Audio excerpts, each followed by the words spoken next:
Au fil des années, je remarque de plus en plus que les gens que je rencontre semblent se répartir en deux grandes catégories, ceux qui donnent de l'énergie et ceux qui en prennent.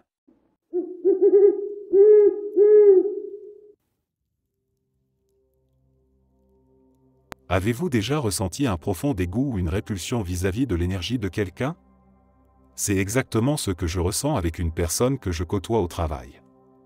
Être près de cette personne me met physiquement mal à l'aise, comme si ma propre énergie était en désaccord total avec la sienne. Je ne peux même pas soutenir son regard, cela me donne une sensation de malaise intense. Chaque fois qu'elle me parle ou me regarde, c'est comme une torture pour mon âme. Pour le moment, j'essaie de limiter mes interactions avec cette personne tout en restant respectueux, car il m'est impossible de l'éviter complètement. Certaines personnes ont une énergie que je qualifierais d'abrasive pour moi. Cela ne signifie pas nécessairement qu'elles sont de mauvaises personnes, mais simplement que nos énergies sont tellement incompatibles qu'être en leur présence devient irritant, presque insupportable.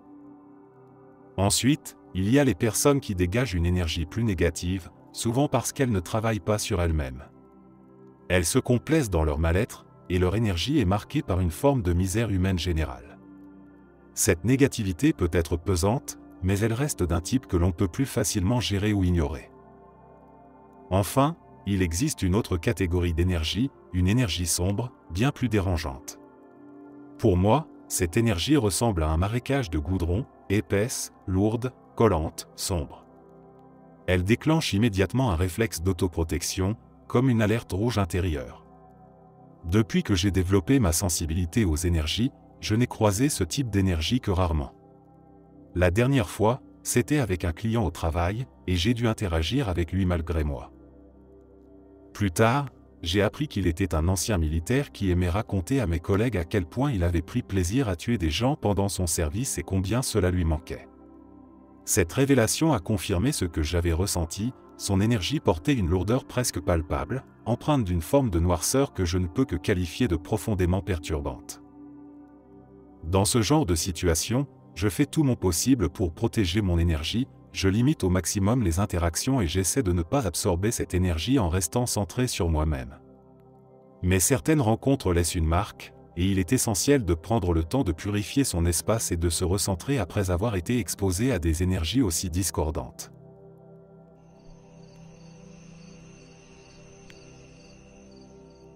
Je pense que l'énergie joue un rôle crucial dans l'attractivité. Mon propre niveau d'attractivité a varié au fil des différentes étapes de ma vie, mais ce qui a toujours eu un impact majeur, c'est ma confiance en moi et mon assertivité.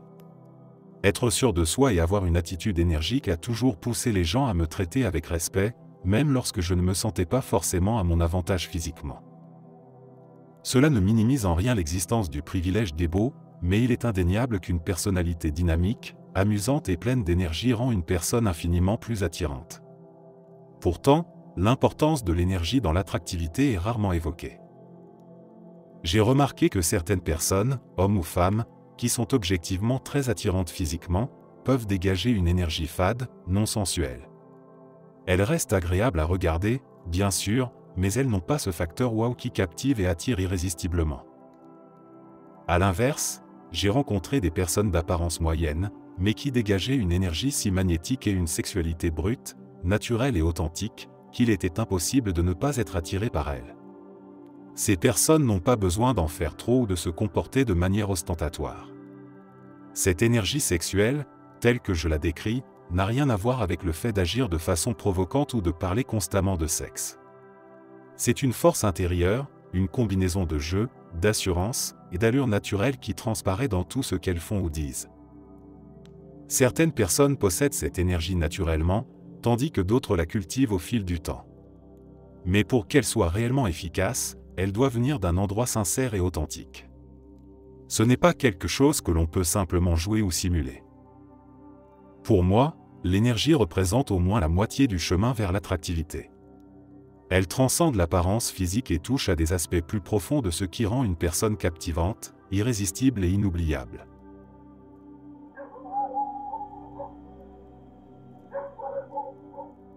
Imaginons que vous souhaitiez entrer dans une pièce pleine de gens et être immédiatement remarqué, sans avoir besoin de crier ou d'utiliser des artifices. Comment y parvenir sur le plan énergétique? Il existe plusieurs approches. Tout d'abord, posez-vous la question, quelle est la vibration de la pièce avant d'y entrer? Vous pouvez attribuer une couleur à cette vibration. Disons que c'est un bleu ciel. Cela signifie que personne ne contrôle l'énergie de la pièce, les gens discutent ou consultent leur téléphone, sans direction claire. Alors, comment changer cette vibration en quelque chose qui attire l'attention vers vous? Une méthode consiste à injecter une couleur différente dans la pièce. C'est une technique utilisée par des personnalités comme Trump ou d'autres personnes au caractère très dominant. Cela revient à créer une vague d'énergie orange, ou argentée, ou autre, que vous poussez dans la pièce juste avant d'entrer. Bien que cela soit efficace, c'est une approche que certains pourraient considérer comme irrespectueuse sur le plan spirituel, car elle impose votre énergie aux autres. Une méthode plus respectueuse consiste à travailler avec le cordon de mise à la terre de la pièce. Si la pièce possède déjà un cordon énergétique, vous pouvez en ajuster la couleur pour l'harmoniser à votre énergie. Si elle n'en a pas, vous pouvez en créer un et le connecter à votre vibration. Cela permet aux autres personnes dans la pièce de conserver leur propre cordon de mise à la terre et leur vibration individuelle, tout en ressentant subtilement un changement d'énergie. Ils se demanderont peut-être ce qui a changé, et en cherchant la réponse, ils se tourneront naturellement vers vous à votre entrée. Un exemple fascinant de cette dynamique remonte aux années 60, avec un maître d'arts martiaux japonais. Lorsqu'il rentrait de ses voyages, ses étudiants voyaient le dojo scintiller avant même son arrivée. Ils interprétaient cela comme la puissance de son énergie, mais il est probable que ses guides spirituels et son intention énergétique arrivaient avant lui, créant cette transformation dans le dojo. Mais comment entrer dans une pièce sans être remarqué? Revenons à cette pièce bleu ciel. Avant d'entrer, harmonisez votre chakra couronne avec la vibration de la pièce. Cela aligne également les couches extérieures de votre aura avec cette énergie, rendant votre présence imperceptible, car rien ne semble avoir changé. Une fois dans la pièce, après un moment, vous pouvez réajuster votre chakra couronne à une vibration neutre dorée, ce qui attirera l'attention des autres.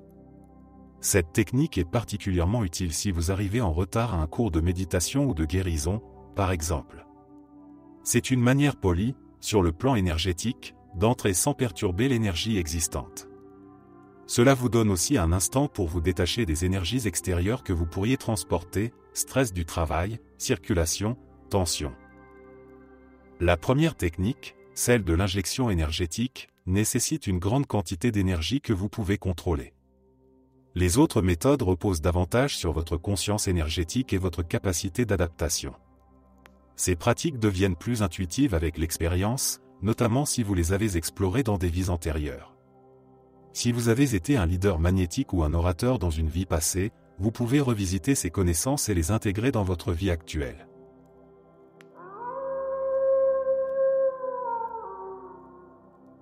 Depuis aussi loin que je me souvienne, j'ai toujours été une personne intuitive et hypersensible.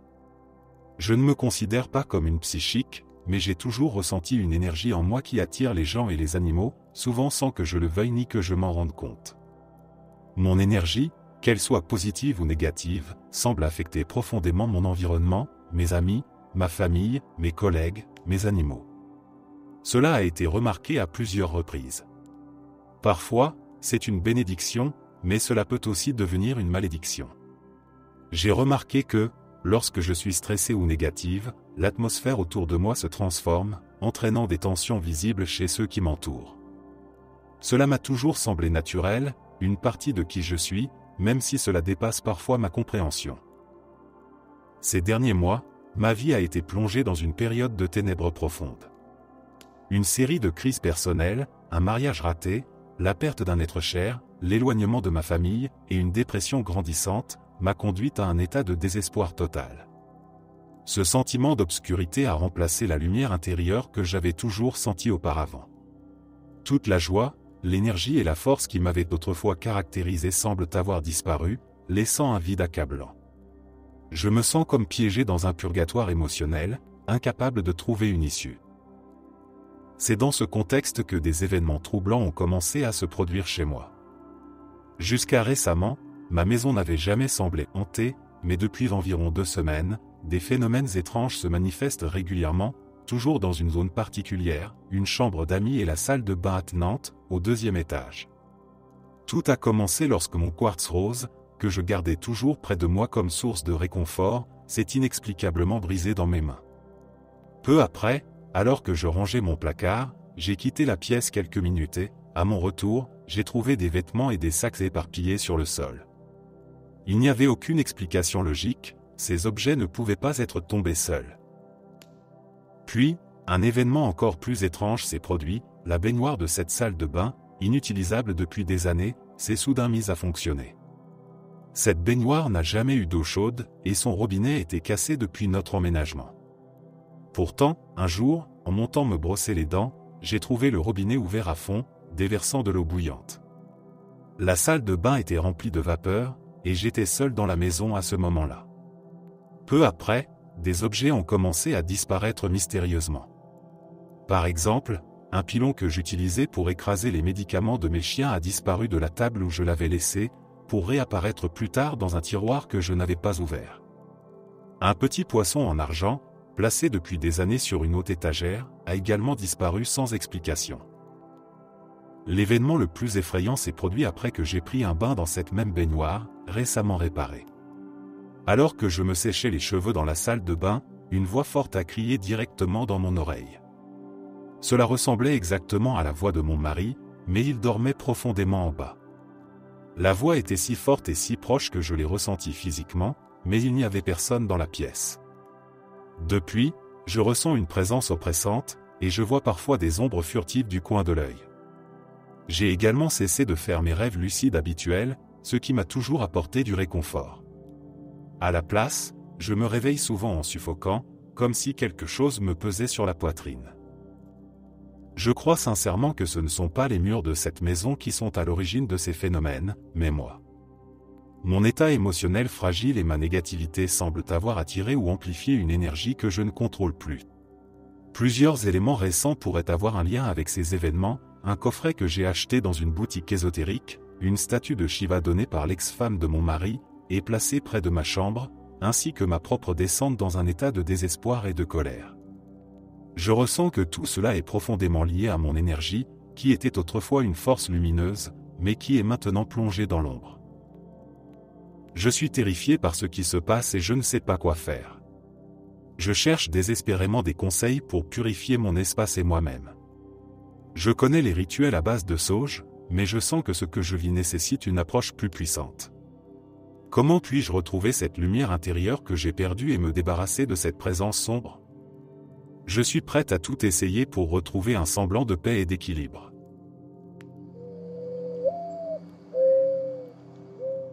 Mon fils a 8 ans, et depuis quelque temps, il voit ce qu'il décrit comme des êtres d'énergie sombre.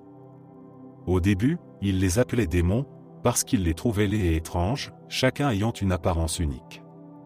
Mais il a vite compris qu'ils ne lui voulaient aucun mal, au contraire, ils semblent l'aider d'une certaine manière. Chaque nuit, 2 d'entre eux restent au même endroit pour le surveiller pendant qu'il dort. Il les décrit comme des présences froides, lorsqu'il passe près de lui, il ressent un souffle glacé.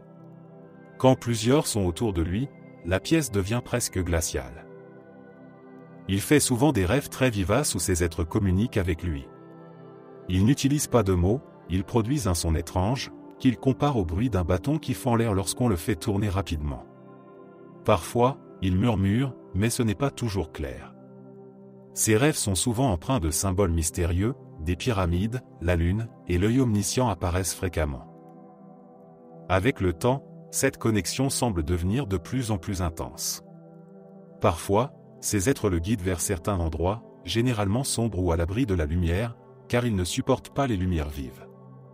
Ils sont particulièrement actifs la nuit. Ce qui est fascinant, c'est que mon fils est aveugle. Pourtant, lorsqu'il perçoit leur énergie, il parvient à visualiser leur apparence dans son esprit avec une précision étonnante.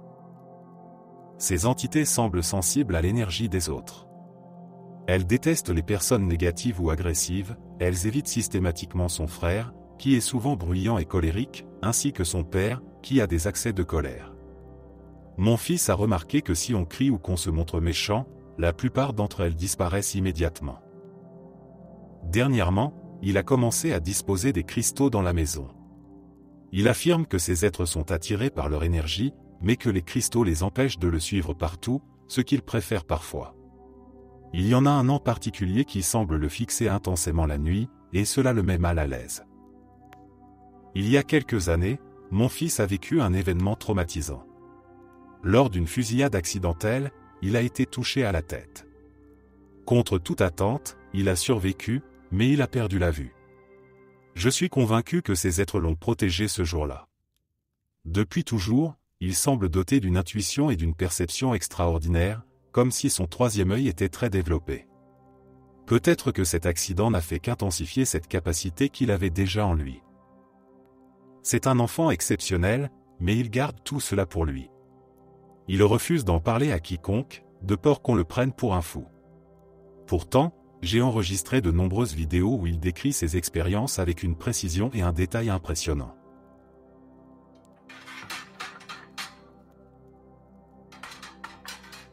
Je suis une personne très sensible à l'énergie des autres. Avec les années, j'ai appris que la meilleure façon de ne pas absorber cette énergie est de continuer à réguler la mienne. Plus vous comprenez votre propre énergie et vos émotions, plus vous êtes capable d'établir une séparation claire entre ce qui vous appartient et ce qui vient des autres.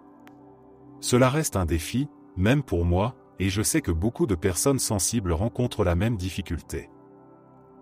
Ce qui m'aide, c'est de réaliser que toutes sortes d'émotions existent et que, malheureusement ou heureusement, selon la perspective, nous avons la possibilité de ressentir ces émotions même lorsqu'elles ne font pas partie de notre propre expérience personnelle. Être humain, c'est être connecté à un corps collectif, celui de l'humanité. Nous partageons ces sommets de joie et ces abîmes de douleur avec chaque personne que nous rencontrons et que nous ressentons. Aussi enrichissant que cela puisse être sur le plan philosophique, il est crucial de toujours faire le point avec soi-même. Cela permet de distinguer ce qui relève de nos propres sentiments de ce qui appartient à quelqu'un d'autre. Nous ne pouvons pas éteindre ce que nous ressentons des autres, mais il existe des outils pour apprendre à gérer cette sensibilité. Une pratique quotidienne de méditation est essentielle. Même seulement 5 minutes par jour pour calmer son esprit peuvent faire une grande différence. Cela dit, maintenir cette routine peut parfois être difficile. Quand je ressens une émotion intense venant de quelqu'un d'autre, la première chose que je fais est de me séparer physiquement de cette personne, même temporairement. Je peux prétexter un besoin d'aller aux toilettes ou m'éloigner dans un endroit calme. Là, je ferme les yeux et je me parle doucement pour me détacher de ces émotions. Je me parle comme si j'étais un enfant, me rappelant que ces sentiments ne sont pas les miens, qu'ils ne m'appartiennent pas. Je me répète qu'il n'y a aucune raison intérieure pour que ces émotions existent en moi. C'est là que la régulation de ses propres émotions devient essentielle. Être empathique implique souvent une grande dose de compassion, ce qui peut créer une envie d'aider ceux dont on ressent les émotions. Mais il est important d'être honnête avec soi-même sur ses capacités à aider. Si vous ne pouvez pas aider, c'est parfaitement acceptable. Il n'y a aucune obligation de vous sacrifier pour offrir un soulagement temporaire à quelqu'un d'autre. Il est tout à fait légitime de mettre en place des barrières et de recourir à des banalités pour sortir d'une situation émotionnellement volatile. Aussi inauthentique que cela puisse paraître, c'est une stratégie de préservation nécessaire dans certaines situations. Cela dit, il faut aussi éviter de tomber dans l'apathie, un piège qui guette les empathes en difficulté. Si vous vous coupez totalement de vos dons et ses biens dont vous risquez de vous retrouver dans un endroit sombre et dénué de toute émotion. Cela peut vous isoler de ce qui vous rend humain. Les émotions sont magnifiques, elles sont ce qui nous définit en tant qu'être humain. Mais vous n'avez aucune obligation d'endosser une émotion qui ne vous appartient pas.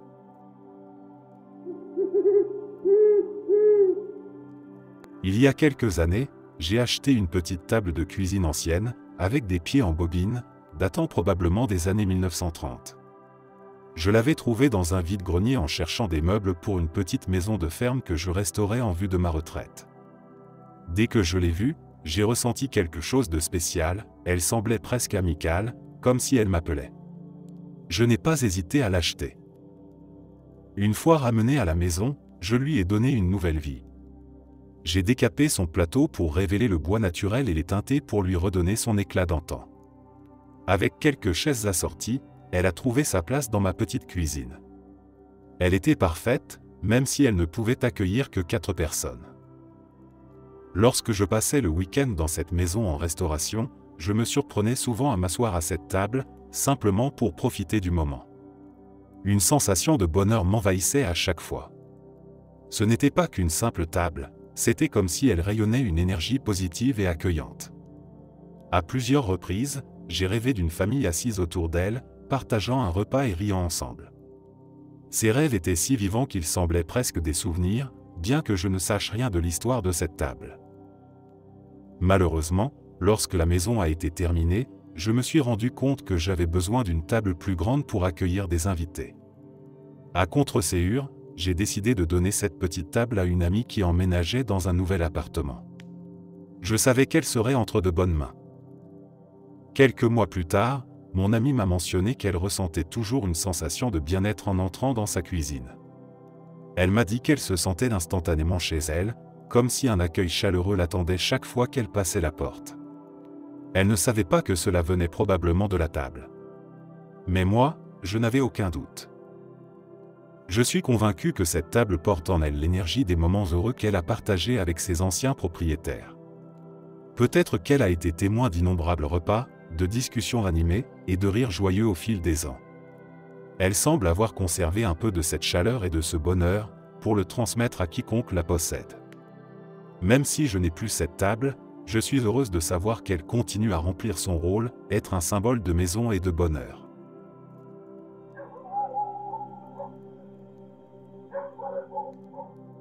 J'adore faire les boutiques de seconde main, mais au fil du temps, j'ai réalisé qu'il fallait que je prenne certaines précautions. Ce plaisir, bien que simple, s'accompagne parfois de ressentis énergétiques que je ne peux pas ignorer. À un moment donné, j'ai remarqué que j'hésitais à toucher certains objets, et en me demandant pourquoi, j'ai compris que cela venait d'une sensation physique. Mes mains et mes avant-bras se mettaient à ressentir une douleur diffuse et légère après avoir manipulé beaucoup de vêtements ou d'objets, surtout dans des friperies. Cette sensation durait environ une demi-heure, mais elle était suffisamment marquée pour que je commence à m'interroger. Lorsque j'ai pris conscience de cela, j'ai commencé à pratiquer un rituel simple pour purifier mon énergie. Je visualise une lumière blanche descendante, venant du ciel, pénétrant par ma tête, passant par mes épaules, mes bras, et sortant par mes mains. Avec cette intention claire, j'imagine que cette lumière lavée emporte tout ce qui aurait pu s'accrocher à moi. Ce processus fonctionne plutôt bien. Cependant, j'ai aussi appris à limiter le contact avec les objets lorsque ce n'est pas nécessaire.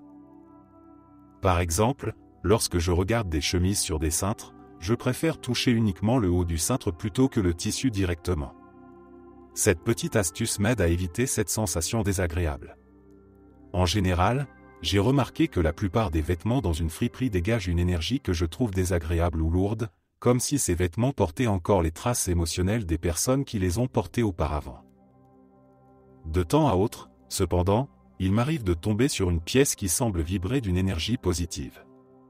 Par exemple, en essayant une veste ou une chemise, je peux ressentir une bouffée de légèreté, presque de joie, et je me dis alors que son précédent propriétaire devait être quelqu'un de très heureux. Mais ces cas restent l'exception. Souvent, c'est le contraire, les vêtements semblent chargés d'une tristesse ou d'une lourdeur, peut-être parce qu'ils proviennent de personnes ayant vécu des moments difficiles, voire de personnes décédées. Cela pourrait être encore plus vrai dans mon cas, car mon magasin de seconde main préféré soutient une association caritative pour les victimes du cancer, et une grande partie des dons proviennent de familles ayant perdu un proche. Pour ces raisons, je recommande toujours de purifier énergétiquement les vêtements avant de les porter. Ce n'est pas compliqué, il suffit de visualiser une lumière blanche ou une couleur qui vous parle, entrant dans le vêtement et zappant toute l'énergie résiduelle. L'important ici, c'est de véritablement voir et ressentir cette lumière en train de faire son travail. Si vous vous contentez de penser les mots lumière blanche, sans les associer à une visualisation et à une intention réelle, cela ne produira pas le même effet. Dans la dimension spirituelle, nos pensées et nos ressentis prennent forme, ce que nous visualisons avec force devient une réalité à ce niveau. Outre cette purification énergétique, il est évident que laver les vêtements en machine est indispensable. Cela ne se limite pas à l'hygiène physique, le processus de lavage lui-même peut aider à renouveler l'énergie de la pièce. Enfin, je pense qu'il est crucial de prêter attention à ce que nous ressentons en manipulant des objets. Dans de rares cas, On pourrait acheter un article ayant été utilisé dans des pratiques rituelles ou chargé d'intentions négatives. Cela peut devenir réellement dangereux. Il est donc essentiel de faire confiance à son intuition et de se fier aux impressions que l'on reçoit. Nous vivons dans un monde où une infime partie de la réalité est accessible à nos sens physiques. Nous ne percevons qu'environ 0,0035% de ce qui nous entoure. La dimension spirituelle, bien qu'invisible pour la plupart, est réelle. Malheureusement, nous avons été conditionnés à ignorer nos capacités psychiques naturelles, ce qui nous rend moins sensibles à cette réalité. Reprendre contact avec ces aptitudes demande du temps et un certain désapprentissage. Mais en prêtant attention à nos ressentis, en écoutant nos instincts et en adoptant des pratiques comme celle-ci, nous pouvons petit à petit retrouver ce lien.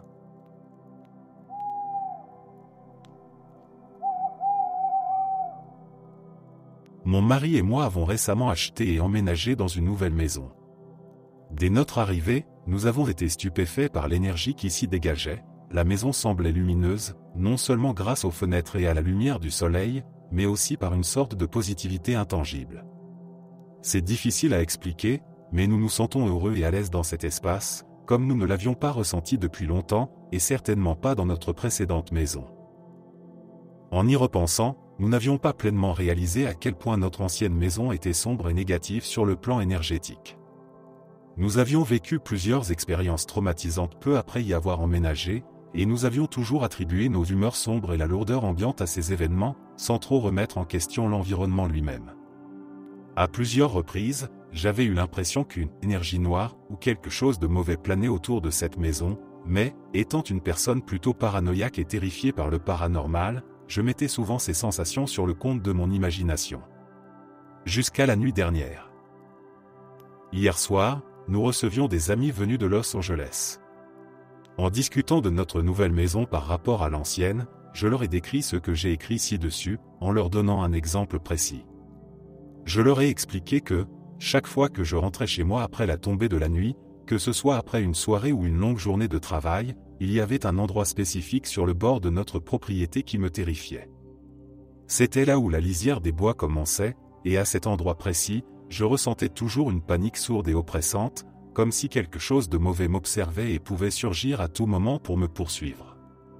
Je me retrouvais à courir jusqu'à notre porte d'entrée, à me précipiter à l'intérieur, et je ne me sentais en sécurité qu'une fois à l'intérieur de la maison. Cela me hantait tellement que je redoutais de rentrer chez moi après la tombée de la nuit. C'est alors que mon mari, très calmement, comme s'il essayait de ne pas trop en faire, m'a demandé où se trouvait cet endroit exact. Je lui ai décrit l'emplacement, et il a répondu, « Putain, c'est exactement ce que je ressentais à cet endroit-là aussi. » J'ai paniqué. Quelle était la probabilité que nous deux, avec des personnalités si différentes et des croyances opposées sur le paranormal, ayons eu exactement la même réaction face à un endroit aussi spécifique? Mon mari, qui est pragmatique et n'aime pas les exagérations, a attribué ce sentiment à la présence de cerfs dans les bois, qui pourraient avoir été en train de nous observer. Mais il n'est pas du genre à inventer ou à exagérer pour me faire peur. Pour moi, c'était la confirmation dont j'avais besoin. Ce n'était pas de la paranoïa, ni simplement dans ma tête. Ce n'était pas des cerfs. Quelque chose d'en haut autour de cette maison était sombre, mauvais, et peut-être même dangereux. Le contraste avec notre nouvelle maison, lumineuse et positive, ne fait que renforcer cette conviction. Je ne peux pas expliquer ce que c'était, mais je sais que ce n'était pas naturel. Et je suis incroyablement soulagé d'avoir laissé cette énergie derrière nous.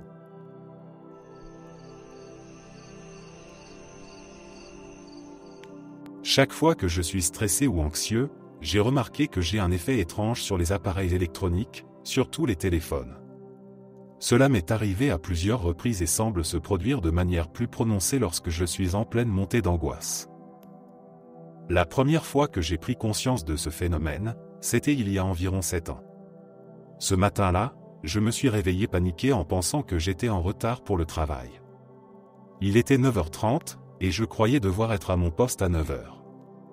Dans un état de panique totale, je me suis précipité pour me préparer. En essayant d'appeler mon manager depuis mon téléphone portable, tout ce que j'entendais était un bruit de statique fort et dérangeant. J'ai réessayé au moins 5 fois, mais c'était toujours la même chose. Pensant que les lignes téléphoniques étaient en panne, j'ai utilisé le téléphone fixe de la maison, le même bruit de statique. Mon angoisse augmentait encore plus à ce moment-là. Puis, d'un coup, il m'a traversé l'esprit que c'était mon jour de congé. Mon stress s'est immédiatement dissipé, mais je me suis retrouvé dans un endroit différent de la maison, répétant exactement la même chose, et essayer d'appeler et entendre ce bruit de statique. Comme si j'avais vécu une boucle. C'est alors que je me suis forcé à m'arrêter. Une fois calmé, j'ai décidé d'appeler le travail pour vérifier si les lignes téléphoniques avaient un problème. L'appel est passé immédiatement, et un collègue a répondu, disant qu'il n'y avait eu aucun problème ce jour-là. C'était troublant. Le plus récent exemple s'est produit au travail, juste avant mes vacances. J'étais sous pression, essayant de boucler toutes mes tâches avant de partir.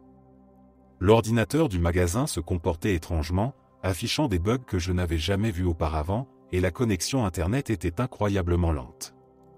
Je voulais appeler le service d'assistance technique pour signaler ces problèmes, mais chaque fois que je composais leur numéro, que ce soit depuis mon téléphone portable ou le téléphone fixe du magasin, je n'entendais que ce même bruit de statique. À ce moment-là, ma responsable adjointe est arrivée, et je lui ai raconté ce qui se passait. Elle m'a regardé avec incrédulité, alors je lui ai fait écouter. Je l'ai mise à côté de moi pendant que je tentais de joindre le service technique, et elle a entendu le même bruit de statique. Elle n'avait aucune explication.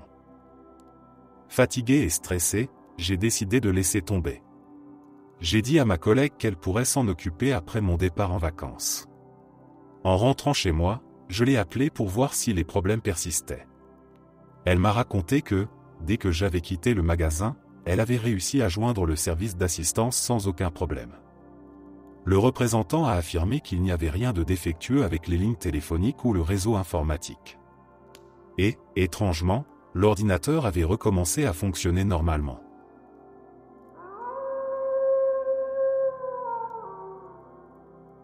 J'ai passé la journée chez mon copain, complètement détendu et tranquille. Mais ce soir, à peine rentré dans la maison que je partage avec mon père et mon frère, une intense anxiété m'a envahi en l'espace de 10 minutes. Il n'y avait aucune raison apparente pour cela, mais c'était comme si une lourdeur s'était installée dans ma poitrine, impossible à apaiser. Cette sensation de négativité dans la maison est presque palpable, comme si une énergie sombre avait pris le dessus. Depuis plus d'1 an, mon père et mon frère se disputent constamment au sujet des factures. Et je ne parle pas simplement de disputes verbales, il s'agit parfois de véritables altercations physiques. Ces affrontements répétitifs ont transformé l'atmosphère de la maison en quelque chose de pesant, oppressant. Je commence à me demander si toutes ces disputes ont fini par laisser une empreinte énergétique négative sur cet endroit. La sensation que je ressens n'est pas simplement liée au stress ou à mes propres émotions. C'est une énergie qui semble s'accrocher à la maison elle-même. Cela devient de plus en plus difficile à ignorer, et je me demande s'il serait possible de purifier cette énergie pour retrouver un peu de paix. Je réfléchis à des moyens pour dissiper cette tension, peut-être un nettoyage énergétique comme brûler de la sauge ou utiliser des cristaux protecteurs, mais je ne sais pas par où commencer. Cette situation affecte non seulement l'ambiance de la maison, mais aussi mon propre bien-être mental et émotionnel.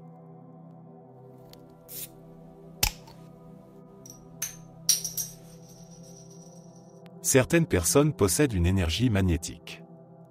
Elles entrent dans une pièce et, d'un coup, tout le monde les remarque. Si l'atmosphère est calme, leur simple présence peut la rendre animée. J'ai rencontré plusieurs personnes comme ça, et on m'a souvent dit que j'étais l'une d'elles.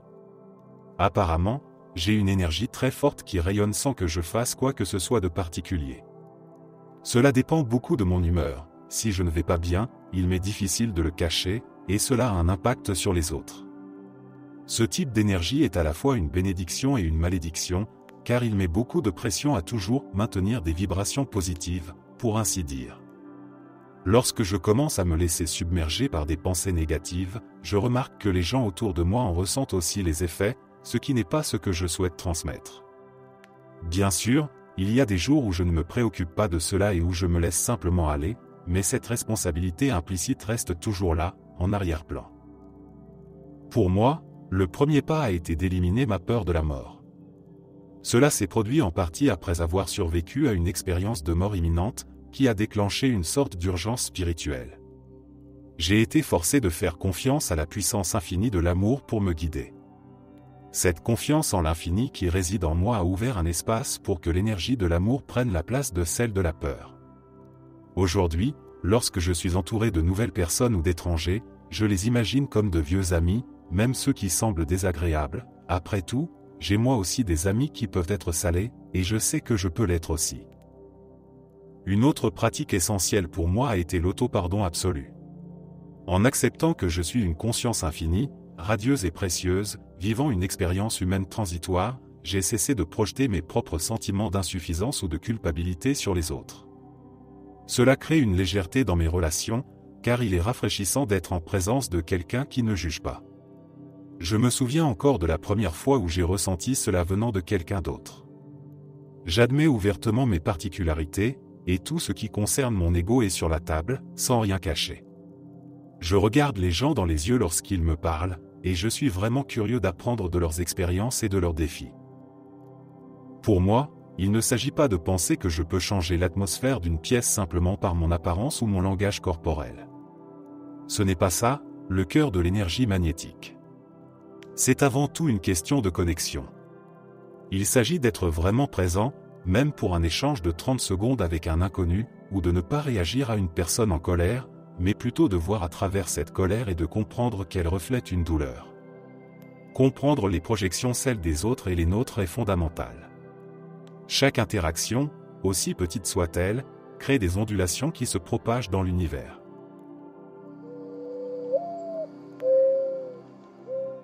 J'ai découvert que je pouvais ressentir l'énergie d'une autre personne à distance. Nous sommes tous énergétiquement connectés ou enchevêtrés avec les personnes de nos vies, certaines connexions étant plus intenses que d'autres. Cela m'arrive constamment, je pense à quelqu'un, et avant même que j'aie le temps de le contacter, cette personne me contacte la première. J'ai également ressenti des connexions énergétiques si puissantes qu'elles donnent l'impression que la personne est physiquement présente dans la pièce avec moi. Ces connexions me semblent mutuelles, où nous percevons simultanément l'énergie l'un de l'autre. C'est une sensation unique, presque indescriptible. J'ai aussi vécu des visitations dans mes rêves avec l'une de ces personnes. Ce sont des rêves tellement vivides qu'ils ne ressemblent pas à de simples constructions de l'esprit, mais à de véritables rencontres sur un plan différent. Ce qui est encore plus frappant, c'est que je n'ai pas vu cette personne depuis 33 ans. Pourtant, ce lien énergétique reste aussi fort et palpable qu'auparavant. Ces expériences me rappellent à quel point les connexions que nous établissons avec certaines personnes transcendent le temps et l'espace. Ce ne sont pas simplement des souvenirs ou des pensées fugaces, mais une véritable interaction énergétique. C'est fascinant et profondément émouvant de constater comment ces liens, même avec la distance et le temps, continuent d'exister et de vibrer.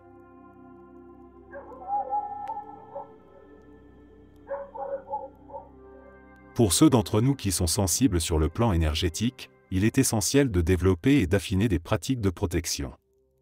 Cultiver une routine régulière de méditation, d'exercices d'ancrage et de pratiques comme le pranayama psychique peut grandement nous aider à mieux comprendre nos propres chemins énergétiques. En explorant ces espaces internes et en y créant un véritable sanctuaire personnel, on commence à développer une sorte de filtre ou de lentille. Cela permet de discerner quelles énergies nourrir et lesquelles il vaut mieux neutraliser ou transmuter. Pour illustrer, on peut comparer ce processus à celui des casques à réduction de bruit. En renforçant notre capacité intérieure à émettre des vibrations alignées avec notre réalité souhaitée, et en apprenant à moduler ces vibrations innées, nous pouvons altérer ou annuler les fréquences qui s'y opposent. Parfois, lorsqu'on perçoit des énergies négatives ou indésirables, notre corps pranique peut déclencher une réponse de combat ou de fuite dans notre corps physique. Cela modifie instantanément la vibration que nous projetons dans notre réalité, ce qui était positif devient soudainement négatif, et cette négativité peut être amplifiée par l'environnement déjà chargé d'énergie similaire. En conséquence, ce qui aurait pu être une simple gêne se transforme en un sentiment accablant, presque comme si on s'était enfermé dans une spirale de mauvaises vibrations. Cependant, si vous apprenez à rester ancré dans votre pouvoir personnel lorsque vous êtes confronté à ces énergies négatives, qui, en réalité, n'existent que dans notre perception, une vérité que l'on découvre avec le temps, vous pourrez maintenir une paix et une résolution intérieure.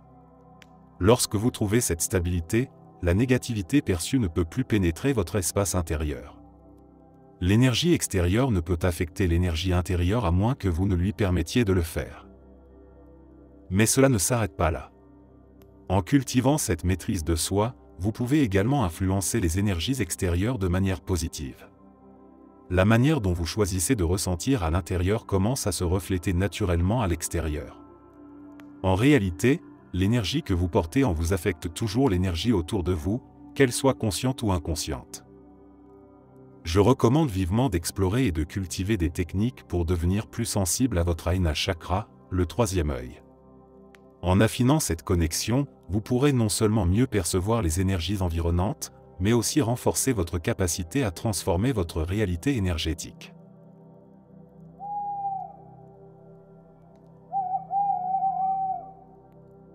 L'énergie éveillée en vous aura tendance à déclencher des réactions chez les autres. À mesure que votre conscience s'élève, elle agit comme un catalyseur pour la conscience collective, en commençant par les personnes avec lesquelles vous interagissez ou qui sont proches de vous. Cela peut être très déstabilisant pour elles, car elles ne sont pas forcément sur un niveau de conscience similaire au vôtre. Elles peuvent donc vous percevoir comme la cause de leurs conflits intérieurs, de leurs pensées et émotions tourmentées qui surgissent avec leur propre éveil. Je vis cela fréquemment, et il est courant que les gens projettent leur turbulence intérieure sur moi. Cependant, avec le temps, j'ai appris à reconnaître ce qui se passe et à ne pas nourrir leur énergie. Je les laisse être comme ils sont, et si leur comportement devient trop toxique, je prends mes distances autant que possible. Bien sûr, il y a des limites, notamment lorsqu'il s'agit de relations familiales ou d'obligations sociales, ce qui n'est pas toujours facile. Je trouve essentiel de consacrer mon temps à des personnes avec lesquelles il existe un respect mutuel et une appréciation réciproque.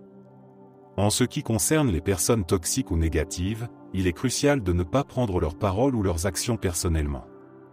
En réalité, cela n'a rien à voir avec vous, elles sont simplement en train de gérer leurs propres défis. Prenez du recul, recentrez-vous, et appréciez votre paix intérieure.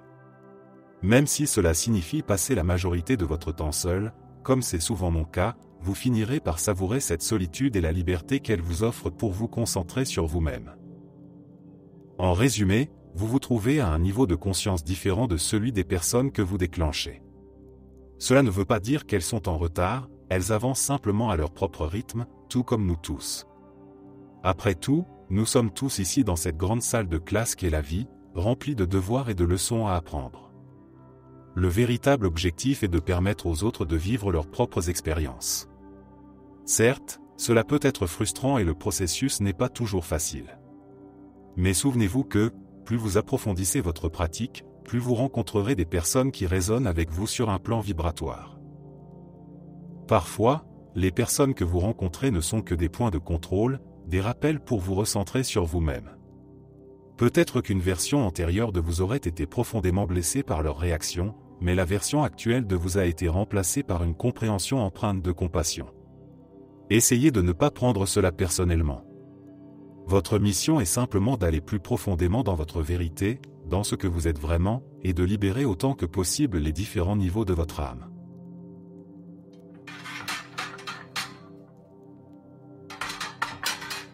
J'ai 28 ans, et depuis mon plus jeune âge, j'ai toujours eu cette capacité étrange de ressentir une certaine vibration en regardant une photo de quelqu'un.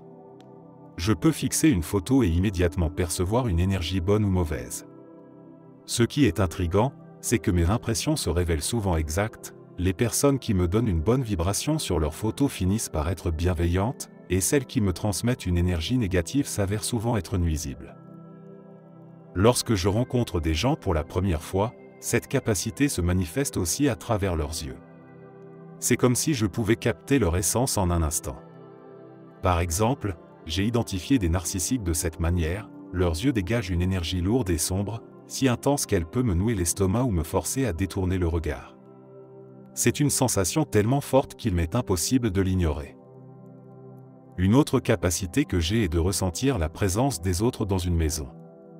Quand je suis chez moi, je n'ai pas besoin d'être consciemment informé de la présence de quelqu'un, je peux sentir leur énergie et même deviner dans quelle pièce ils se trouvent, même si tout est parfaitement silencieux. C'est comme si leur énergie remplissait l'espace, et je pouvais y accéder instinctivement. Je ressens également un changement d'énergie lorsqu'il n'y a plus personne à la maison. C'est une sensation subtile mais nette, un calme différent, une légèreté dans l'air. Cette capacité me semble naturelle, même si je sais qu'elle est inhabituelle. Elle me connecte profondément aux énergies qui m'entourent, qu'elles proviennent des gens ou des espaces eux-mêmes. Ces expériences m'ont beaucoup appris sur l'énergie et l'intuition, et je pense qu'elles sont une forme de guidance intérieure que je m'efforce de respecter et de cultiver.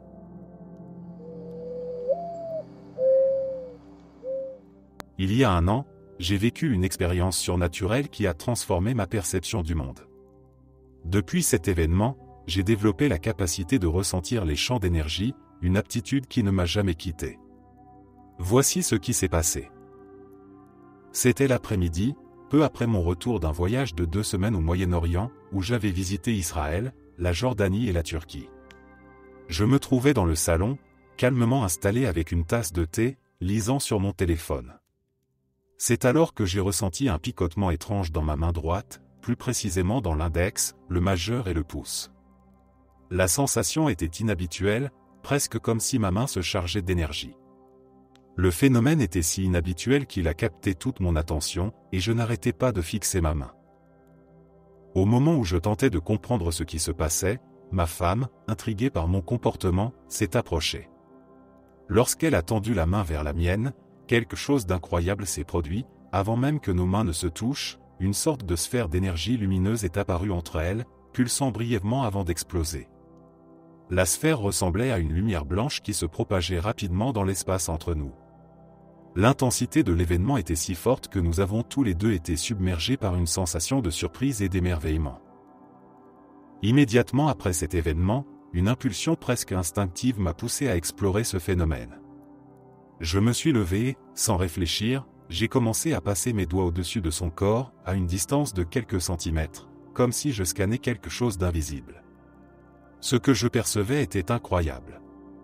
C'était comme si des filaments lumineux, semblables à des tentacules de lumière, émanaient de mes doigts et s'étendaient vers son corps. Ces filaments semblaient se connecter à des points précis, où l'énergie semblait plus dense. Dans ces zones, il y avait une résistance palpable, presque magnétique, tandis qu'ailleurs, l'énergie était plus diffuse. Je pouvais sentir les contours de ces continents d'énergie, délimiter leurs frontières et trouver leurs points centraux, où la densité était maximale. Ces points donnaient l'impression d'être des nœuds énergétiques intenses, comme si un champ invisible et vivant existait autour de nous. La sensation dans mes doigts était comparable à une antenne recevant et émettant simultanément, cela me rappelait un poste de radio captant une fréquence, où chaque mouvement fin ajustait la clarté de la réception. À un moment donné, je me suis rendu compte que je pouvais également entendre ces champs énergétiques. En passant ma main au-dessus de son cœur, j'ai perçu des pulsations qui correspondaient à son rythme cardiaque. Cela ressemblait à un bourdonnement électrique ou à un son vibrant, comme un sabre laser en mouvement. Ce n'était pas seulement une perception auditive, mais une résonance que je ressentais profondément dans mon corps.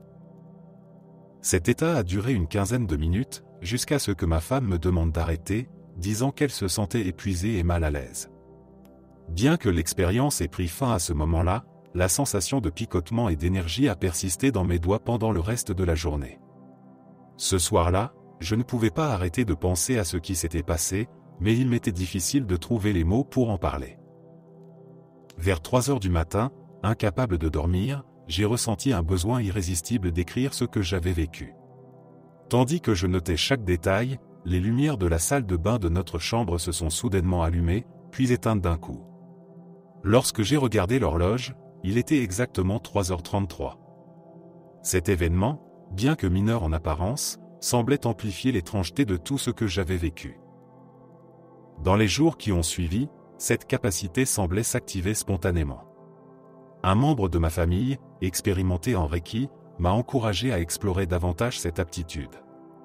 J'ai donc tenté de ressentir le champ d'énergie d'un cristal de quartz que ma femme possédait. À ma grande surprise, avant même de toucher le cristal, je pouvais déjà percevoir une intensité énergétique semblable à celle que j'avais ressentie avec ma femme. La sensation était si forte que cela m'a pris de court, comme si je touchais un objet brûlant. Avec le temps, j'ai appris à maîtriser cette capacité.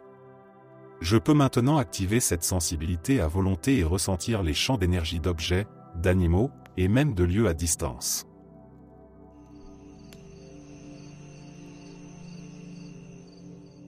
C'est l'une des rares fois où j'ai ressenti une énergie vraiment sinistre et troublante émanant d'un objet. Cela s'est produit lorsque 2 amis et moi avons trouvé un vieux caméscope dans une boutique de seconde main. L'appareil avait encore une carte mémoire à l'intérieur, ce qui a éveillé notre curiosité. Plutôt que de la retirer tout de suite, nous avons décidé de regarder ce qui était stocké dessus. Au début, les photos semblaient anodines. Il y avait 3 clichés très rapprochés de fleurs, probablement prises dans un jardin. Ces images dégageaient quelque chose d'un peu étrange, mais rien de réellement inquiétant, après tout, ce n'étaient que des fleurs. Cependant, après ces 3 premières photos, le ton a radicalement changé. La photo suivante montrait une pièce sombre, où une silhouette floue et difficilement discernable se trouvait en arrière-plan. La forme était vague, mais elle dégageait une présence troublante. La photo suivante, bien que je ne m'en souvienne pas clairement, avait une atmosphère tout aussi étrange et pesante. À partir de ce moment-là, quelque chose a changé. Nous avons tous ressenti un malaise intense. C'était comme si une énergie oppressante émanait directement de ces images. Sans dire un mot, mes 2 amis et moi avons commencé à pleurer simultanément. Ce n'était pas un simple chagrin, mais un mélange de peur, d'incrédulité et d'un sentiment que quelque chose de profondément perturbant nous entourait. À ce moment-là, nous avons également éclaté de rires nerveux, comme si notre esprit essayait désespérément de compenser ce que nous vivions. L'un de mes amis s'est soudain exclamé qu'il avait mal à la tête. C'était une expérience collective, viscérale, où chacun de nous ressentait exactement la même chose sans même échanger un mot. L'atmosphère était si lourde que nous avons décidé qu'il fallait faire quelque chose immédiatement.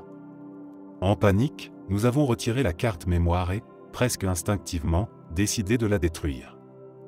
Nous l'avons brûlée sur le champ. Peut-être que ce n'était pas la meilleure décision, mais il nous semblait impératif de couper tout lien avec ces images. Une fois la carte détruite, le sentiment de malaise a commencé à s'estomper, et rien d'étrange n'est arrivé depuis. Ce qui rend cette expérience encore plus troublante, c'est que nous étions 3, et que nous avons tous ressenti la même chose, ce malaise inexpliqué, cette peur instinctive, et même les larmes qui sont venues sans prévenir. Nous n'avions même pas besoin de nous parler ou de partager nos impressions pour comprendre que nous vivions la même chose. C'était comme si les photos elles-mêmes portaient une sorte d'énergie sombre, quelque chose qui transcendait la simple image.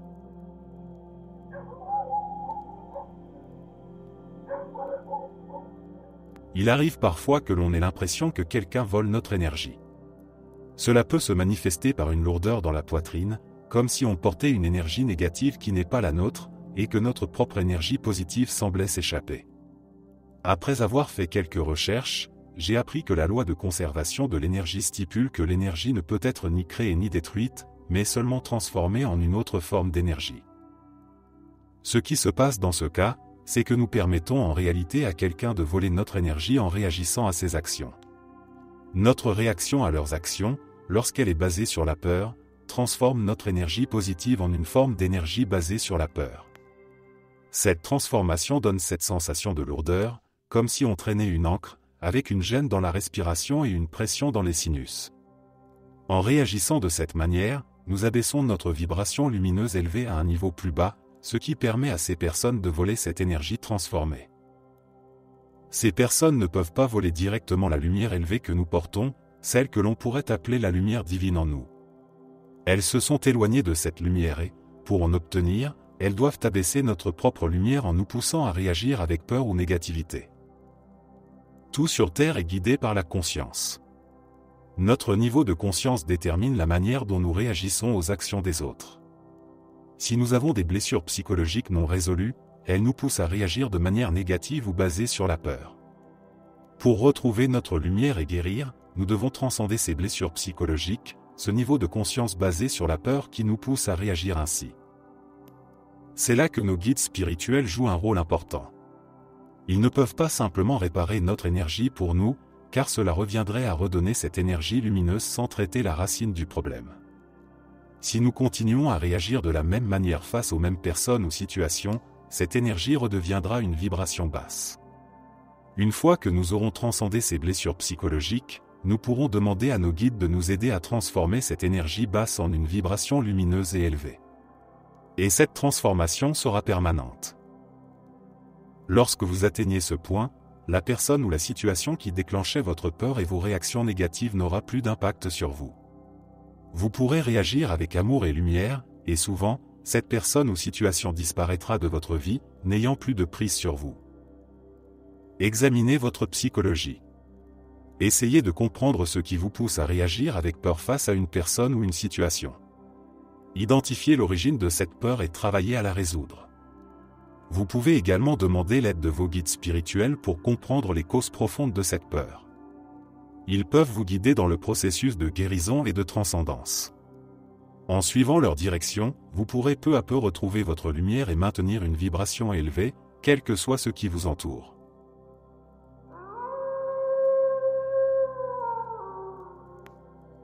D'après mon expérience, il existe certaines personnes que j'appellerais des types faibles et ombrageux qui tentent de réprimer ceux qui ont une personnalité forte et une énergie vibrante. Ces individus semblent avoir adopté une vision de la vie comme un jeu à somme nulle, où ils ne peuvent gagner qu'en éliminant ou en diminuant les personnes dotées de vitalité et de charisme. Pendant longtemps, je laissais ces gens m'intimider, et je me conformais à leurs attentes en cachant ma véritable nature. Leur présence me poussait à me restreindre, à diminuer ma lumière pour ne pas attirer leur attention ou leur hostilité. Mais aujourd'hui, les choses ont changé. Dès que j'identifie ce type de personnalité, je me désengage immédiatement. Je ne leur donne plus le pouvoir de m'affecter ou de limiter qui je suis. Dans les situations où je suis obligé d'être en leur présence, comme dans un contexte professionnel, je m'assure que mon comportement est irréprochable. Ces personnes, en plus de leur influence énergétique négative, n'hésitent pas à saboter les autres dans le monde physique si l'occasion se présente. Elles chercheront des moyens de vous nuire subtilement, en exploitant vos faiblesses ou en créant des conflits. En restant impeccable dans mes actions et mes paroles, je leur retire tout levier qu'elles pourraient utiliser contre moi. Cette approche me permet de préserver mon énergie et mon intégrité tout en minimisant les impacts de ces interactions négatives. C'est une manière de rester fidèle à moi-même sans entrer dans leur jeu. Après tout, ma vitalité et ma lumière sont des forces que je ne suis plus prêt à sacrifier pour le confort ou la manipulation de ceux qui cherchent à les étouffer.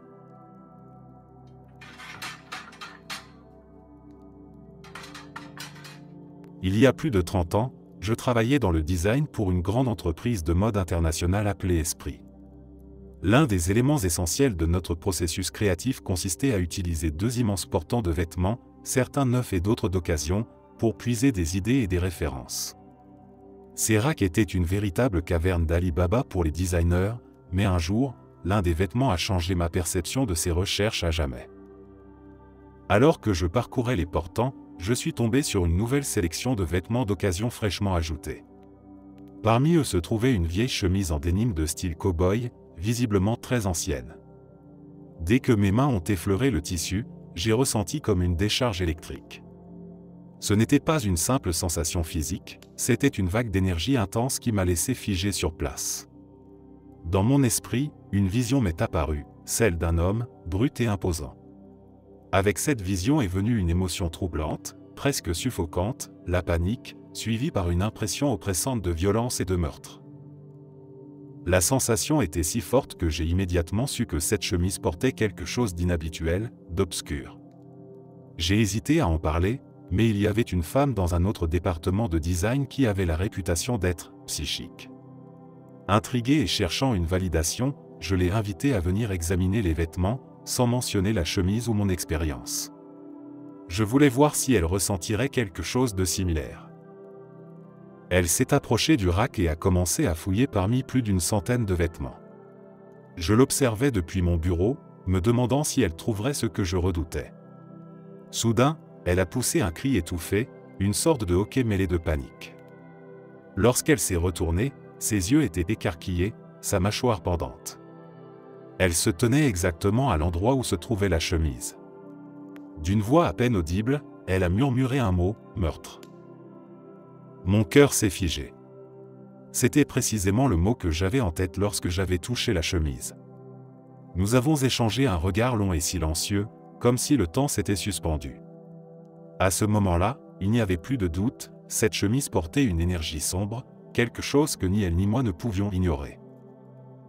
Après un moment de réflexion, nous avons décidé de ne rien dire à personne.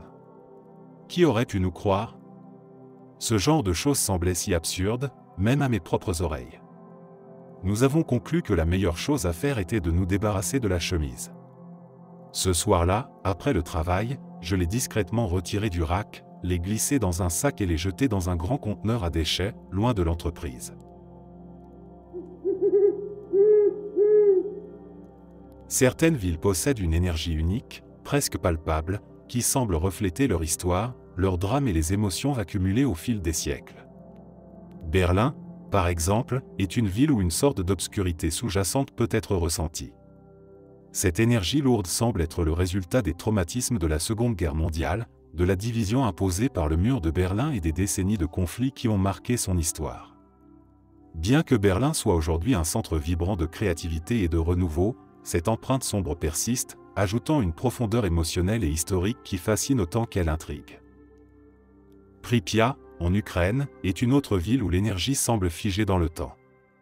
Désertée après la catastrophe nucléaire de Tchernobyl en 1986, la ville porte une mémoire silencieuse du drame. Les bâtiments abandonnés, les jouets d'enfants laissés sur place, et l'absence de vie humaine créent une atmosphère de vide et de tristesse, presque irréelle. Ce lieu est imprégné d'une énergie lourde qui reflète non seulement la catastrophe, mais aussi une sorte d'impuissance face à des forces incontrôlables. Hiroshima, au Japon, a elle aussi été profondément marquée par un événement tragique, le bombardement atomique de 1945. L'énergie que l'on y ressent est complexe, une tristesse immense liée au souvenir de cette destruction, mais également une puissante résilience et une volonté de promouvoir la paix. Le parc du Mémorial de la Paix, par exemple, est un endroit où l'on perçoit à la fois le deuil collectif et une aspiration à un avenir meilleur, témoignant de la capacité humaine à se relever malgré l'indicible. New Orleans, aux États-Unis, offre une énergie tout à fait différente, mais tout aussi marquante. Connue pour ses racines vaudou, ses récits de fantômes et son histoire marquée par l'esclavage et les catastrophes naturelles comme l'ouragan Katrina, la ville dégage une atmosphère mystérieuse et envoûtante. Il y a là une vibration particulière, mêlant spiritualité, tragédie, fête et créativité. La musique, omniprésente, semble transcender les épreuves, tandis que les récits surnaturels et les pratiques spirituelles enracinées dans son passé renforcent son caractère singulier. Ces villes, chacune à leur manière, montrent comment les lieux peuvent absorber et refléter l'énergie des événements qui s'y sont déroulés. Leur atmosphère ne dépend pas uniquement de leur apparence physique, mais aussi de la mémoire collective qui s'y est imprimée. Que ce soit une lourdeur due à des tragédies passées ou une énergie vibrante de résilience et de transformation, ces énergies marquent ceux qui les visitent, créant des impressions durables qui transcendent le visible.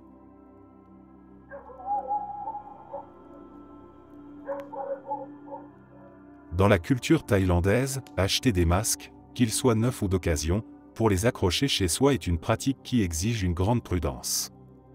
On y croit fermement que les masques portent en eux une énergie qui peut avoir des conséquences imprévues, souvent négatives. On raconte que ces objets peuvent provoquer de la malchance ou entraîner des phénomènes étranges, comme des objets qui se cassent sans raison apparente ou des tensions dans la maison. Cette croyance s'enracine dans le rôle significatif des masques dans la culture et les traditions thaïlandaises. Les masques sont souvent utilisés dans des performances artistiques, comme le théâtre classique Khon, les opéras inspirés de récits anciens, ou encore dans des rituels spirituels. Les masques yak, qui représentent des démons ou des géants mythologiques, en sont un exemple emblématique. Ces objets, parfois centenaires, peuvent encore être trouvés sur les marchés d'antiquités en Thaïlande. Cependant, pour de nombreuses personnes, posséder un masque sans avoir de lien familial ou de connexion spirituelle claire avec cet objet est perçu comme risqué. Les masques sont considérés comme des réceptacles d'énergie, et leur provenance ou leur histoire peut influencer cette énergie. Ils pourraient avoir absorbé des émotions intenses, des intentions, ou même des souvenirs liés aux performances ou aux rituels où ils ont été utilisés. Dans les foyers thaïlandais, il est courant d'éviter d'introduire ce type d'objet à moins d'avoir une compréhension approfondie de son origine ou une bénédiction appropriée. Sans cela, ces masques peuvent être perçus comme perturbateurs, apportant un déséquilibre à l'harmonie énergétique de la maison. Même dans les familles qui ont une tradition de conservation des masques, des rituels spécifiques sont souvent pratiqués pour s'assurer que leur énergie reste neutre ou positive.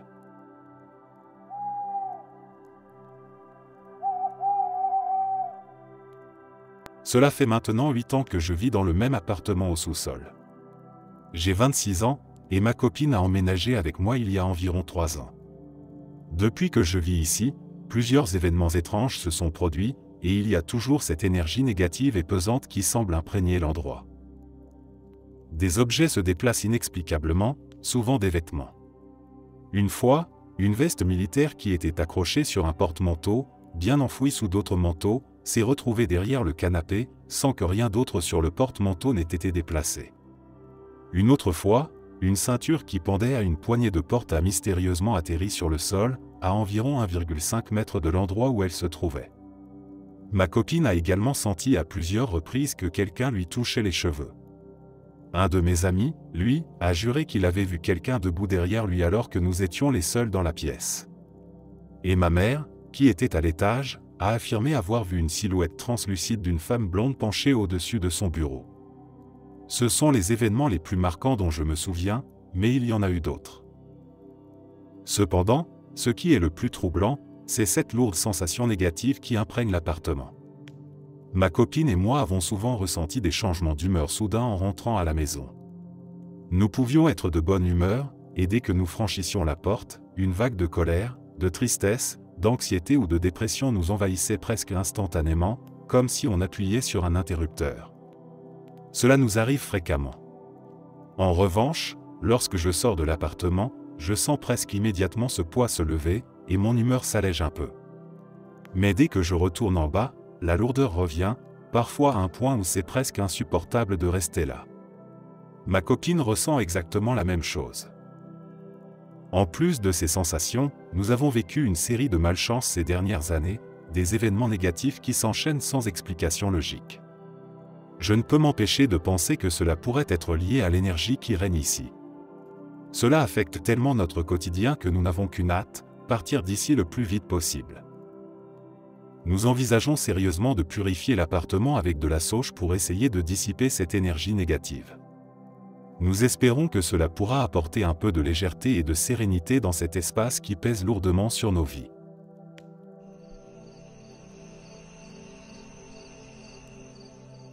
Au fil des années, je remarque de plus en plus que les gens que je rencontre, que ce soit au travail, dans le cadre de l'école des enfants ou dans des activités sportives, semblent se répartir en deux grandes catégories, ceux qui donnent de l'énergie et ceux qui en prennent.